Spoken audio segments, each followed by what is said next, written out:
What's your reaction to the budget, the autumn statement? You must be, because I've spoken to you before, not very pleased. No, absolutely not. I mean, it's incredibly depressing to see the government suddenly now commit to huge amounts of taxation. We now have the highest tax burden on British record. It is just absurd that this is coming from a so-called Conservative government. Now, my primary issue with this is actually the way the tax burden is being shifted. The budget is incredibly redistributive, but this is no Robin Hood moment. The money is being stolen from young, hard-working people, well, not just young, all hard-working people, and being shifted, that money is being redistributed to those on universal credit and also pensioners. Now, I understand that many of these pensioners have paid into the system and so they deserve to get that taken out.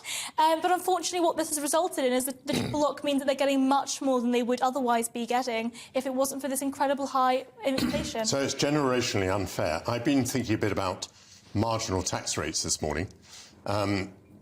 You're probably... Are you paying a student loan yet? No. No, I don't go to university. You don't go to university. But just help me think about a student who has managed, after graduating, to earn enough money to start repaying the student loan. That's now gone up to, I think, 6.3%. It depends what system you're on. And they'll be paying their income tax as well. I mean, young people then, taking into account the student loan, will be paying some of the highest marginal tax rates of all the population. Yeah, absolutely. This is a statement that completely hurts young people. It's painful to see my friends who have just gone out of university, hoping to get into employment, finally get a job, and then they're hit with hard tax and also these other negatives that come, like with inflation, for example. It's completely unfair to young people. Why do we have to foot the bill so boomers can get a 10% increase in their pensions? I don't think that's fair. Young people are struggling between, choosing between heating or eating, struggling to pay their rent. Mortgages to buy a house, that's completely out of the picture. I don't think this is a long-term plan. But what is the alternative? Because the sort of budget that you approved of more was put to us in, I think it was on September the 27th, just a couple of months ago. You saw the market reaction. It became impossible. It led to the sacking of the Chancellor and the resignation of the Prime Minister. So you're not being realistic, are you? I mean, to me, this is an issue of morality. I don't think it's fair to young people to have to pay this high tax burden when we need to focus on, buying a house. We need to focus on settling down, having children as soon as possible. I think that's how you create a stable economy.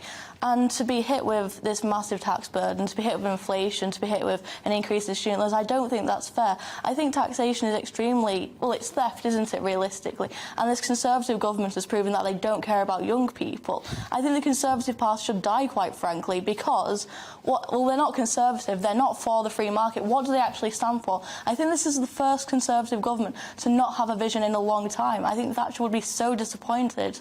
I'll just remind viewers that we're talking to two young Conservatives here. Yeah, so I think maybe resigning your party membership might be the first step of killing off the party. But look, I think that this is unrealistic. We've got to think about, young people. We can sort of sit and cry and say that the tax burden is incredibly high, which it is, and we are struggling as a result of it. But the solution was this long-term free market solution, right? Liz Truss had the right idea, but she went too hard and fast. No OBR forecast. Of course, the markets were going to react badly. I think what we forget also, another reason why the markets reacted so awfully was a result of this huge amount of spending with the energy price guarantee.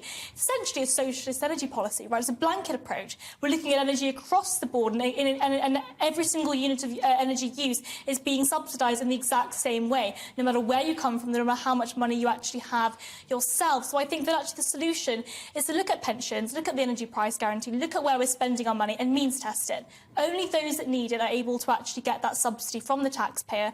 Everybody else that can afford it, pay it themselves. So the tax burden is not lying on young people. What about the National Health Service? It seems to me that this is the cuckoo in the nest. I mean, 10 percentage points of public spending is a very large amount of money. And of course, it has squeezed out defence spending, education spending, police, immigration spending, and it's leading to tax rises. And yet the Conservative Party seems to have shown no interest in managing the health service budget. I mean, we heard David Merrill making a perfectly reasonable point there, that there is best practice, well, there certainly used to be best practice, that ought to be replicated across the system. I hear no move towards that at all?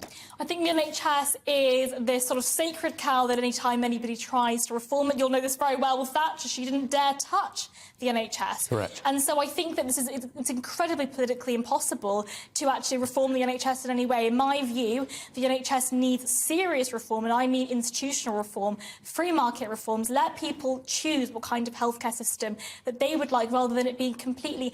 You know, the NHS is like a bubble. It's being blown up and we pump more money into it. And it's a broken system. It's a bureaucratic black hole that we keep throwing taxpayer money at.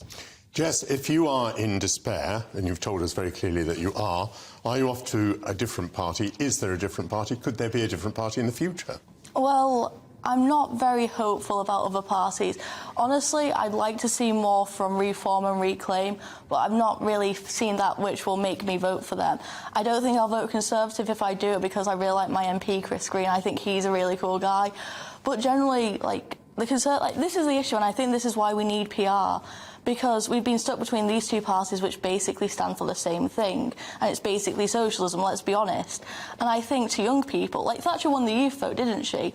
And I think young people want a vision, they want something radical, and I think the Conservative Party should embrace that. I understand some of what you're saying, but I would have thought PR would be exactly likely to produce this sort of, middle-of-the-road social democracy where you can't distinguish the parties. That's what we've got at the moment. I think it will give smaller parties more representation. Smaller parties, yeah. Yeah, and I think that's the way forward. I think the Conservative Party need to suffer for what they've done to this country, quite frankly. And I say that as a young Conservative.